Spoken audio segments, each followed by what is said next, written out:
So finally আমরা ready হয়ে গেছি। তো এই যে শাড়ি পরে নিয়েছি সুন্দর করে, আর এই যে আজকে এই দুলটা পরেছি। যাই হোক, বেশি কিছু সাজিনি। আর এখন আমরা যাচ্ছি আমার বাড়িতে টলিগঞ্জে। তো ওখানে গিয়ে তোমাদের সাথে শেয়ার করবো কী কী হচ্ছে। আর যার জন্য আজকে স্পেশালি অ্যারেঞ্জমেন্ট জামাই। তো জামাইকে দেখো। আমি রেডি। হ্যাঁ, দুজনেই হয়ে গেছি রেডি।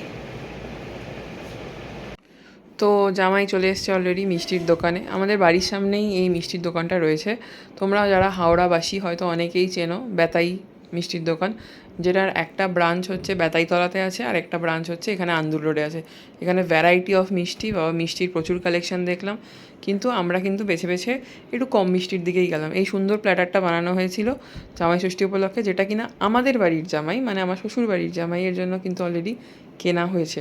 সেই ব্লগটা আমি দেবো পরে, বাট এখান থেকে আমরা একটু কম মিষ্টিওয়ালা মিষ্টি নিলাম। কেন ওই একদম কড়া মিষ্টিওয়ালা মিষ্টি আমিও পছন্দ করি না, আর আমার মারও একদম পছন্দ নয়। তো ওগুলো নিলাম। তারপরে আবার নিয়মরে থেকে এই জামাই ষষ্ঠী এটা আমি কিনলাম আমার জামাইয়ের জন্য, মানে আমার বরের জন্য। আর ওই ম্যাঙ্গোটাও নিয়েছি, প্রেস্ট্রিটা জামাই ষষ্ঠী লেখা। এখানে হিরো এন্ট্রি নিচ্ছে, আজকে তো ওদেরই দিন, জামাইদের দিন। তো আর কি একটু স্লো মোশনে বলছিল আমি হাঁটবো, আমার ভিডিও করে দাও, আমি ভিডিও করে দিলাম। সেই হোক, অলরেডি তো ভিডিওটা আমি দিয়ে দিয়েছি, তোমরা হয়তো দেখেছো। তো এরপরে আমরা বাড়ির সামনে চলে এসেছি। এবার আমরা দুজনে মিলে এন্ট্রি নিচ্ছি। তো যেহেতু তোমরা সবাই হয়তো জানো আমার বাবা নেই, আমার বাড়িতে শুধুমাত্র মাই থাকেন।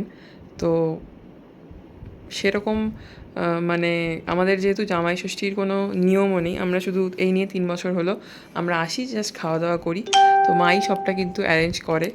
আর এবারে মায়ের শরীরটা বিশেষ ভালো নেই, আর আমাদের একটা সেকেন্ড পর্বের জামাই ষষ্ঠীর অ্যারেঞ্জমেন্টের কথা হয়েছে, তার জন্য আমরা একটু হালকা ফুলকাই লাঞ্চ করেছি। তাও এই লাঞ্চটাও অনেকটা বেশি হয়ে যায়।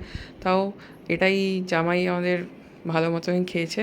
আর ওখানে দেখো একটুখানি খারকোল বাটা দেখা যাচ্ছে, যেটা কিনা মা আগে করে রেখেছিল, আমরা টেস্ট